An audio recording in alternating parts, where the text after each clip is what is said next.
So the topic for today will be about motor neuron diseases. Where do you see the motor neurons? What part of the brain? It's there in the cortex, harap siya sa brainstem, all the way up to the spinal cord. So the central nervous system.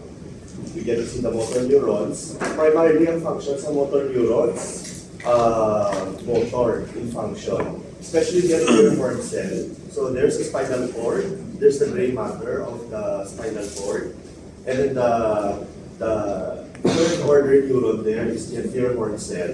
That's the motor neuron. So what happens when there will be problems?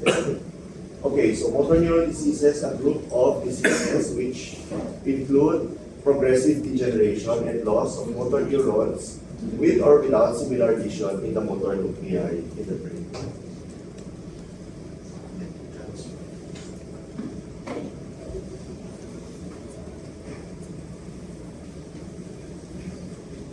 So the motor neurons are found in the brainstem, the spinal cord, and their axons will project to the muscle as effector organs. And there would be replacement of cells with gliosis. So the classic example when we hear of motor neurons would be amyotrophic lateral sclerosis. So it's called ALS, but it would involve the gray matter of the spinal cord and the lateral white matter of the spinal cord. That's why lateral sclerosis. Pero this ALS is like a spectrum. Usually, motor neurons would present with upper motor neuron signs and lower motor neuron signs. So if it would be upper motor neuron signs, it would be categorized into different diseases pa. If primarily involving the limbs, that would be called primary lateral sclerosis. If that would involve bulbar muscles for swallowing, articulation, then we call it progressive pseudobulbar palsy. Pero kung more lower motor neuron ang presentation, what do you mean when you say lower motor neuron signs? What do you expect from the patient? Toxicity, weakness. Do you see weakness in upper motor neuron lesion? There is weakness pa, no? So, what else? What about reflexes? Hyporeflexion. So, when the patient presents with these signs, involving the limbs, that might be progressive muscular atrophy. If that will involve the bulbar muscles, that might be progressive bulbar palsy. But sometimes it would present as primary lateral sclerosis, primary bulbar palsy, but in the end, over the course of the disease, it would lead to ALS kapon. So it is still ALS. Okay, so again, it's described as a progressive neurodegenerative disease that would affect the brain up to the spinal cord, where the brain loses ability to initiate and control muscle movement. Ang brain, hindi naman pag-igo ang arms and legs, no? Why nag-follow ang arms and legs. And it was described as early as in 1869 by a French neurologist, Jean-Martin Charcot. He described it as symptoms in reality are nothing but cry from suffering organs, from stress. So we will find out later on what are the causes of ALS. So pure ALS would mean degeneration and loss of motor neurons in the spinal cord, the brainstem, and the brain, resulting in combination of upper motor neuron and lower motor neuron signs and symptoms. Kung ang patient may spasticity, may Babinski, and there are fasciculations, for example, we will have to entertain ALS. Combinations sa upper and lower motor neuron. Okay, if you will be practicing in the UK, they call it motor neuron disease, also in Europe. But in North America, in the US, they would call it ALS or Charcot's disease. It has an incidence of 4 to 10 over a 100,000 population. Males have slightly higher incidence of 1.7:1 ratio. Peak age of onset, 50 years old, or that age, no? But it can start as early as 20 to 90 years old. No racial predilection, supposedly. But it has high incidence in Guam, in Western New Guinea, in the Kii Peninsula in Japan, like Kyoto, Nara, Nagoya. 95% of the time sporadic, 5% autosomal dominant. So this is the picture of Lou Gehrig, a popular baseball player of the New York Yankees. No?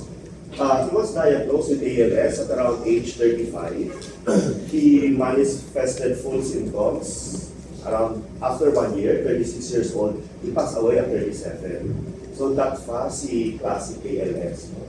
It's relentlessly progressive. We couldn't stop it. It would involve muscles of the extremities, respiratory muscles, until the patient will succumb to them. Okay, so what are the causes of ALS? The most implicated cause are superoxide dismutases, or lack of this enzyme.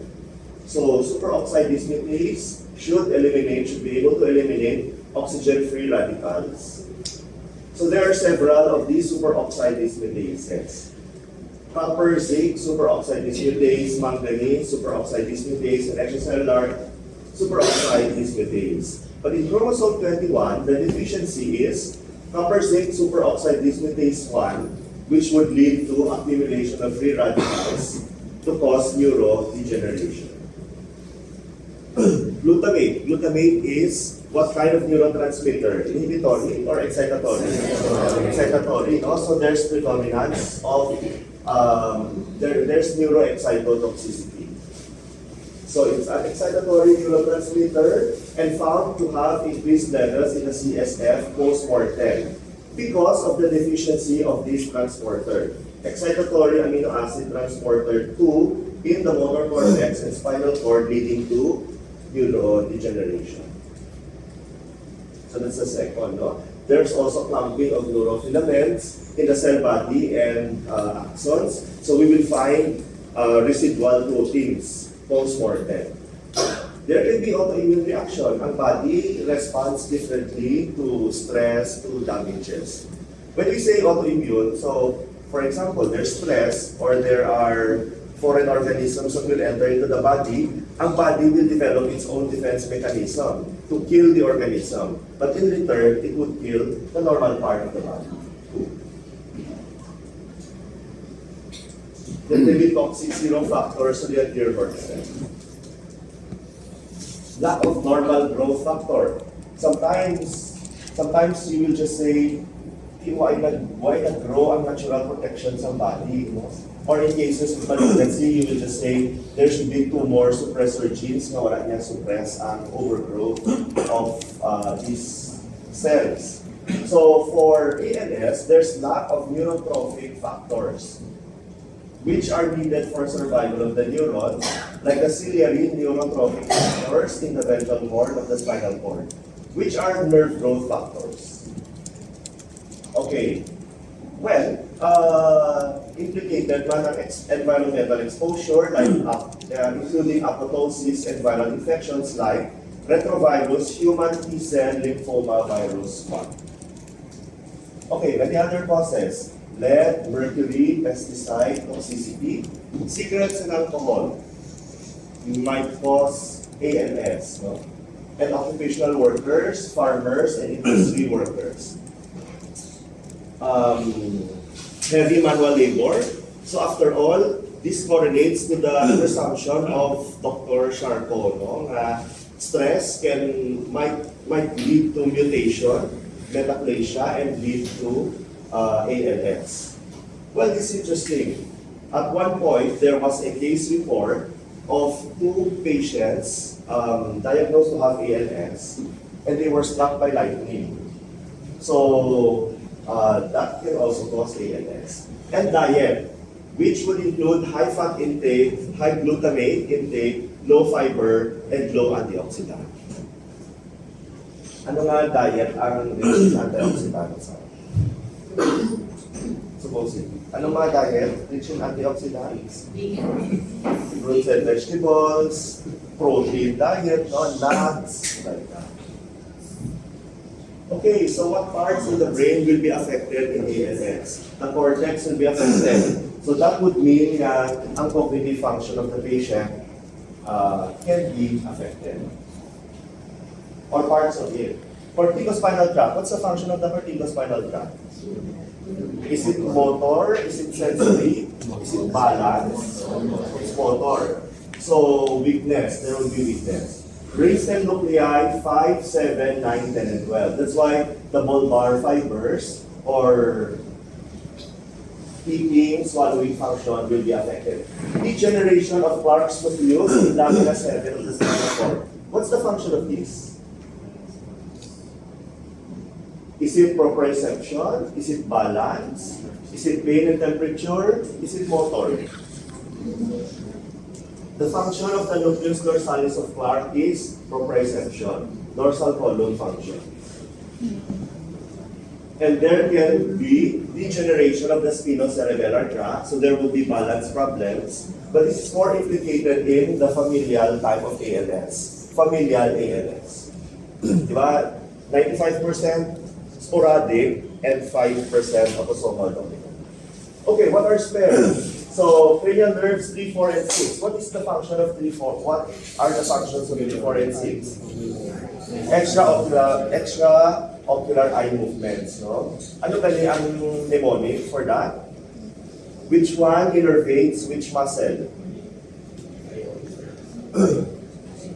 SO, superior oblique, SO4, NR, 6, and the rest are 3. SO4 and R6, the rest are 3.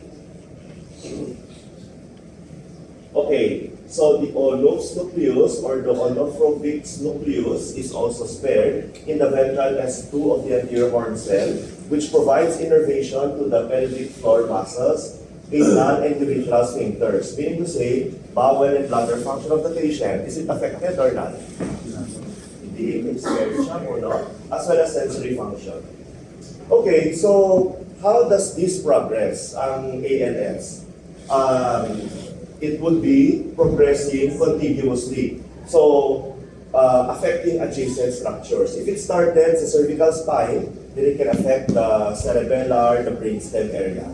If it has started in the thoracic spine, then it can go up to the cervical area.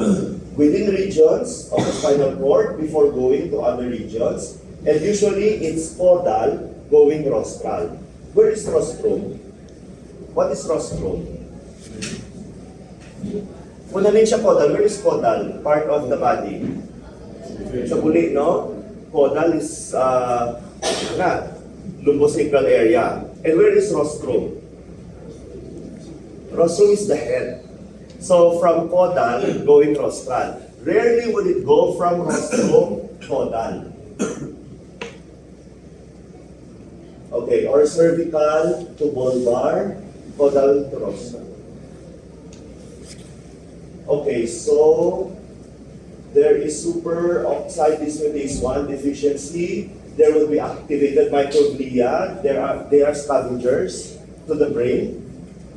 Activated astrocytes, and would lead to all of these: production of cytokines, nitric oxide, superoxide, peroxynitrites, and other toxic factors, leading to degeneration of the neurons. So these are proteins that are found histopathologically. So there are Bunina bodies, which are intracytoplasmic, eosinophilic, dense granular inclusions. There are Hirano bodies, which are rod-shaped intracellular aggregates that contain parallel actin filaments. Aside from ALS, we see Hirano bodies sa ALS, Parkinson's dementia complex of 1. Very unfortunate, may ALS na siya, may Parkinson's pa siya, may dementia pa siya. No? So, kuha yung talagang degenerative diseases. So, there are also Lewy bodies, which are intracytoplasmic inclusions of alpha-synuclein proteins. There are neuritic plaques and tangles. So, neuritic plaques and tangles, where do we see them? What degenerative disease do you see commonly? Plaques and tangles. Is it Parkinson's disease? Is it Alzheimer's? Is it multiple sclerosis? Is it myasthenia gravis? It's in dementia, Alzheimer's. Lewy bodies more in Parkinson's. Okay, so there are Lewy bodies there, and these are plaques and tangles. Okay, so let's go to the signs and symptoms. Anong i-present ni patient? For the upper motor neuron, so there's spasticity. What's the difference of spasticity and rigidity? Ano yun? Kung i-move mo siya, what happens? Is it velocity dependent? Velocity dependent. The more you pull it, there would be more resistance, no? And it's, ano lang, one direction lang. Whereas rigidity, it's not dependent, no? There is resistance all throughout the range of motion or co-contraction of the agonist-antagonist. So there's spasticity leading to contractures and deformities. There's hyperreflexia. There's clonus. How do you elicit clonus? You make the patient dorsiflex, and what happens? In reflexes, that's plus 4. And we get to see pathological reflexes. So for the upper motor neuron sites, there's loss of dexterity, slow movement, loss of muscle strength, there's weakness too, there is stiffness and emotional ability.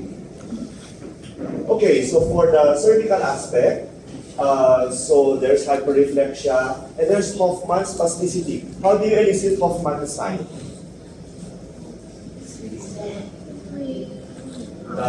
Which part? Which finger? Which finger do you see?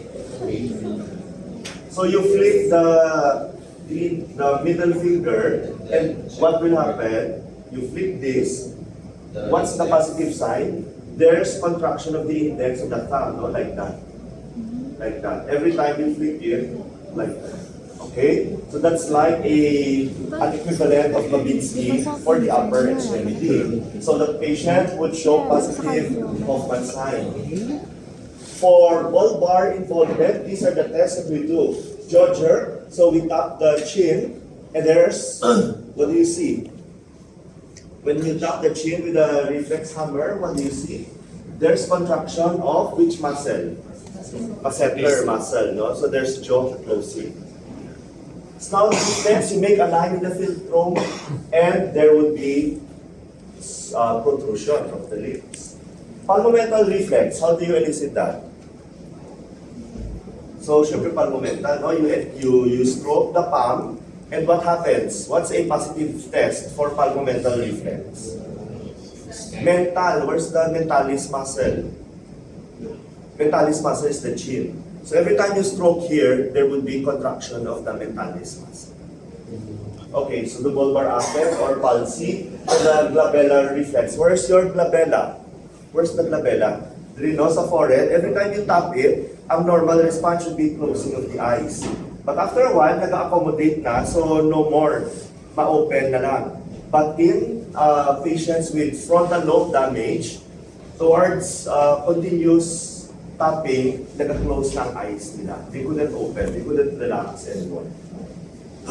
So this jaw jerk, tap the chin, and there would be contraction of the jaw. Palmomenta, stroke the thenar eminence, and there would be contraction of the mentalis muscle. And the rest of the signs. So those are frontal release signs. Kung mag-check ka, di ba supposedly, during infancy, these are all evident. No? But as the brain matures, then we don't have these pathologic reflexes. Pero as we get older, si lolo, si lola, will have these frontal release signs, especially those na may dementia na. So, you can try with your lolo and lola, stroke ni one hand, there would be contraction of the mentalis muscle. That would mean maybe atrophy, degeneration of the frontal lobe, no? Loss of control of the frontal lobe. So we get to see this in ALS, na degenerate siya, including the cortex. Now, if we would want to check for the area of the thoracic spine, then there's loss of the abdominal reflex. Diba sa spinal cord injury, to be able to check the thoracic spine, we do this abdominal reflex. So supposedly, when we stroke here, kung intact siya, where would the umbilicus go? Towards the site of stimulation. But if that will be damaged, there's no movement of the umbilicus. So for the lumbosacral area, there are pathologic PTRs, the Babinski sign and its equivalent, and spasticity. Okay, so those are for upper motor neuron sites. What about lower motor neuron? Diba combination siya?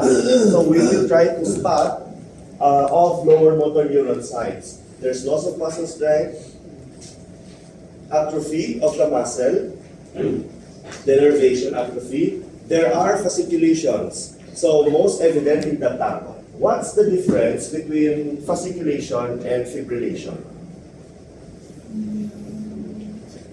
Are both pertaining to lower motor neuron ba? Or one is about upper motor neuron na problem?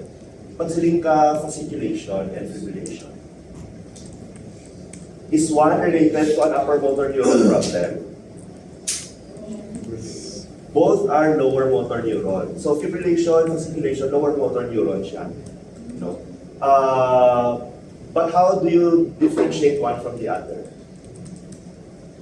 Fasciculation is evident. Fibrillation, you don't see it with your naked eye. You will only see it on EMG testing.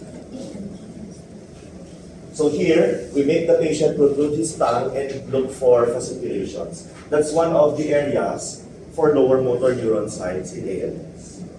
And there's muscle cramps. So muscle weakness is the cardinal sign of either the upper motor neuron or lower motor neuron cause. And usually it presents either as focal or asymmetrical weakness beginning in the lower extremity or upper extremity or bulbar muscle. Several times there were patients referred to us for stroke. Tabi na stroke si patient, difficulty or slurred speech, some weakness of one extremity of the upper extremity. And we work up, normal ang tanan, normal ang MRI, normal ang CT scan, and it turns out the patient has ALS. But if it would present as bilateral lower extremity weakness, then we would entertain familial ALS. Okay, so for the neck area, there would be cervical extensor weakness. The patient would complain of neck stiffness, head heaviness, difficulty in stabilizing the head, or the posture of the patient becomes like this. Head falls forward, neck flexion, or head dropped forward. Okay, more lower motor neuron signs. Because of lack of muscle integrity, then there would be decreased range of motion, joint subluxation, tendon shortening, joint contractures, and adhesive capsulitis. What's the other name of adhesive capsulitis? Or frozen shoulder. So there would be ambulation, difficulties, reconditioning, impaired posture and balance. So there's greater loss of force in the distal muscle more than the proximal muscles. And we get to see these fasciculations, random, spontaneous twitching of muscle fibers due to hyperexcitability of the motor neurons. Okay, so hyporeflexia, decreased or absent reflexes, decreased muscle tone or flacidity, and muscle cramping. Very common, no? Sometimes towards the end stage of ALS patients, they would complain of frequent pains. So sometimes, kung terminal na or palliative care, more than trying to address, we couldn't reverse it. There's no medicine yet to reverse the course of ALS. We would apply or we would prioritize comfort care. So, pain-free dapat si patient. Muscle cramps, including the tongue, the jaw, the neck, the upper extremity, hands, cuff, and the thighs. Okay, including swallowing and speaking. So there is impaired speech, there's weakness of tongue muscles of the lip, jaw, larynx, and pharynx. Either spastic siya, so it would lead to spastic dysarthria, or flaccid, where the patient presents with breathy or hoarse voice. There's also difficulty swallowing. So this is part of the course of ALS. Sometimes in the early stage, we educate the patient already that the time might come that the patient might need supported feeding, maybe in the form of FGT or pipe insertion. Because of this, impaired chewing or swallowing, spastic bulbar palsy with uncoordinated closure of the epiglottis, or flaccid, where liquids regurgitate to the nose, and weak cough reflex. What's the function of the epiglottis, Danny?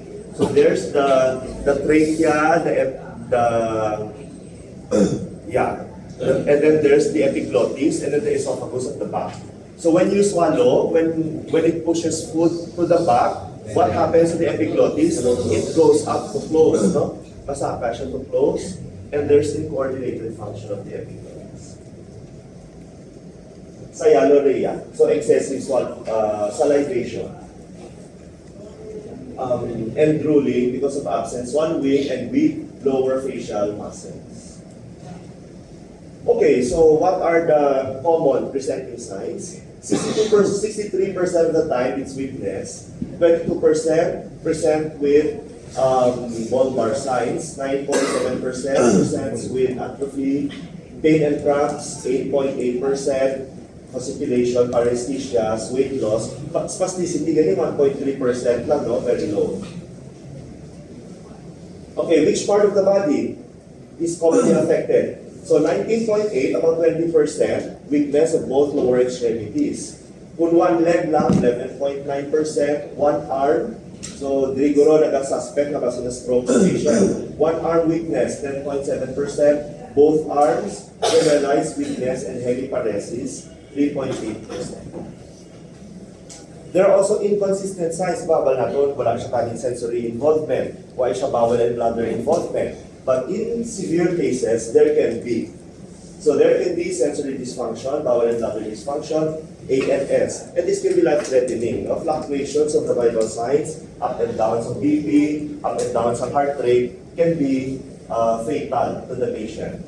Visual pathway abnormalities, movement disorders, cognitive abnormalities, and of course, if the patient is lying on bed, pressure sore. Okay, what about familial ALS?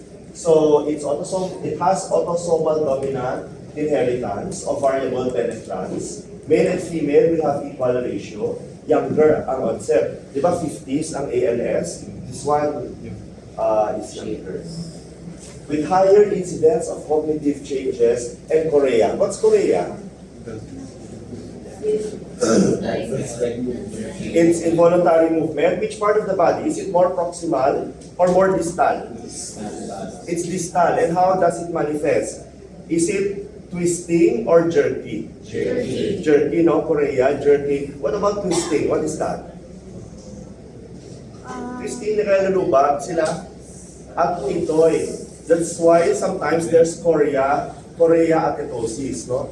Twisting the jerk pa. What about proximal part of the body? Balismos. Balismos, hemibalismos. One part of the body. So that can be chorea. May movement disorder as well. On biopsy, on histopath, there are spongiform changes and there are plaques and tangles. There is 15-year survival, so longer ang survival. No? Sometimes these patients with ALS will succumb to death in 3-4 years, but 15 years for familial ALS. The problem is in chromosome 21, and 20% of the time is about superoxide dismutase 1 mutation as well. So again, weakness of both lower extremities at the onset. Okay, how do we diagnose ALS?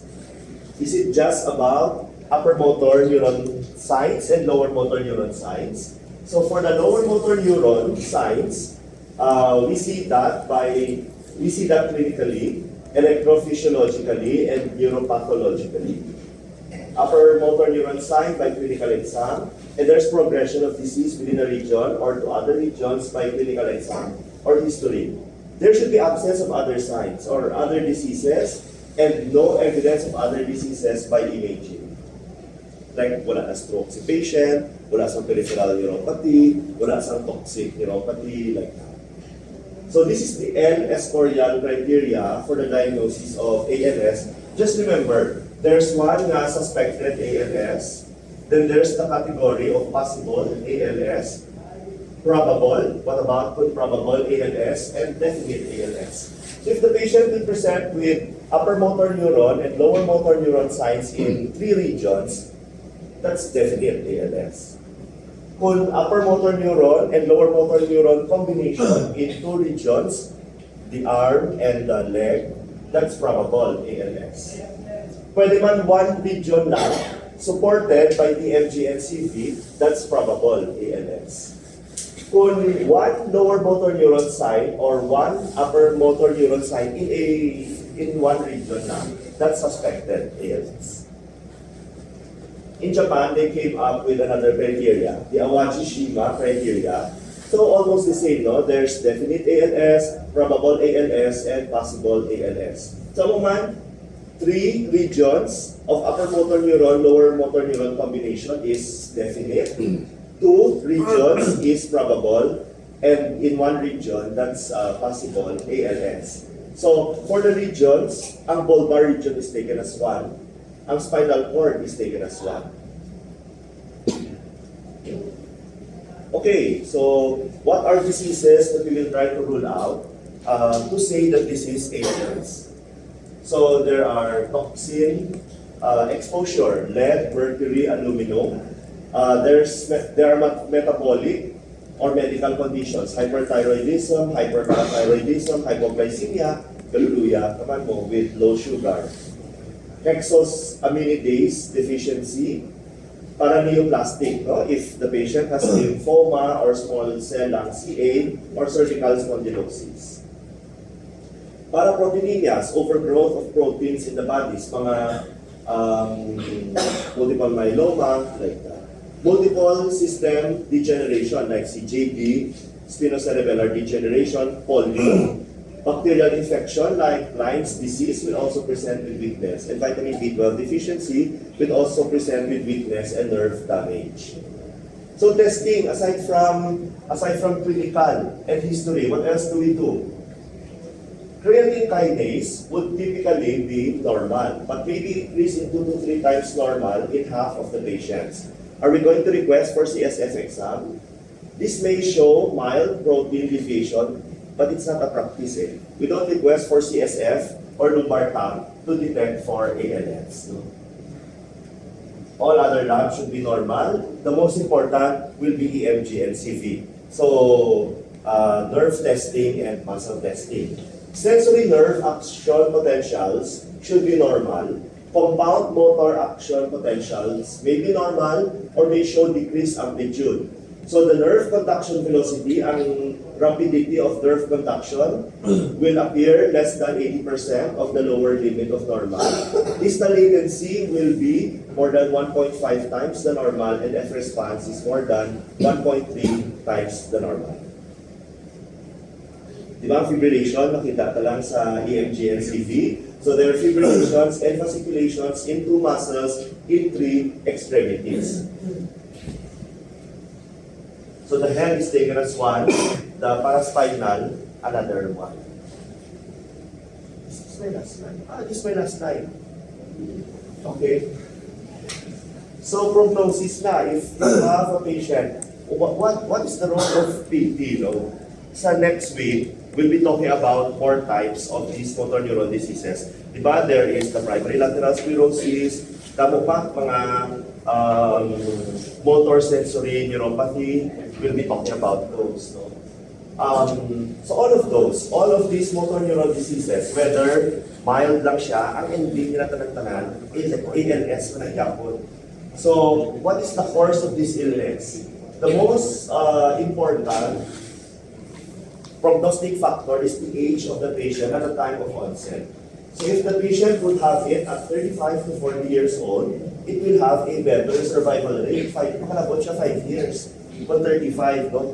It will just the same. You will succumb to death yapon in 5 years' time. 50% of these patients may be dead in 3 years. 20% may live up to 5 years, and only 10% will live up to 10 years. So those with worse prognosis, those with bulbar onset, kay couldn't swallow, simultaneous arm and leg onset, or older age. If less than 40 years old, you will have a good 8.2 years duration. Kung senior citizen na, 61 to 70 years old, 2.6 years lang ang duration. And those with bad prognosis are those with cortical involvement or dementia. That's it. That's my last slide. Okay, do you have questions? Next week, it will still be the other types of motor neuron diseases. Okay? So, thank you for your time, ha? We're on time ba?